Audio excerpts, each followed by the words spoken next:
ekspor komoditi Aceh melalui pelabuhan di provinsi lain seperti Belawan, Sumatera Utara, dan Tanjung Priuk, Jakarta Utara pada Desember 2016 mencapai 85,54% dari total ekspor komoditi Aceh sebesar 9,2 miliar dolar Amerika Serikat. Berikut liputan selengkapnya.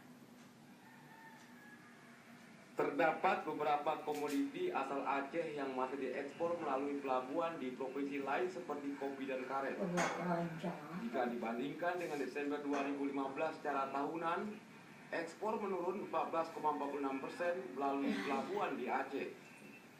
Kepala Badan Pusat Statistik BPS Aceh diwakili Kabid Statistik Distribusi Dermawan mengatakan, penurunan ekspor pada Desember disebabkan oleh berkurangnya nilai ekspor dari pelabuhan Aceh.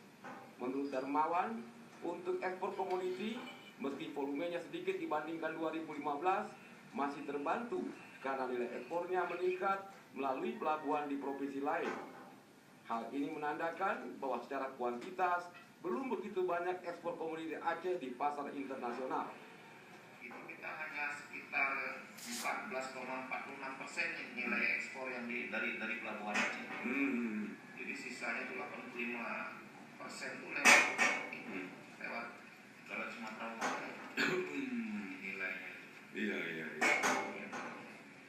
Belum perhatian kita buat pelabuhan kita. Ekspor komoditi gitu. Iya. Kenapa mereka melalui kenapa nggak? Apa namanya? Iya mungkin kita ya yang diekspornya kan umumnya seperti kopi, karet. Itu dari Aceh itu. Itu dari Aceh. Kenapa nggak dari pelabuhan aja, Pak? Dari kemungkinan itu kuantitasnya mungkin belum begitu banyak. Kopi dan teh misalnya lebih efisien melalui pelabuhan Belawan, Sumatera Utara. Sebab di Medan, meski volume ekspornya sedikit, namun nilainya besar menuju beberapa negara, di mana negara yang terbesar adalah Amerika Serikat, Jerman, dan Korea. Tim Liputan TVRI melaporkan.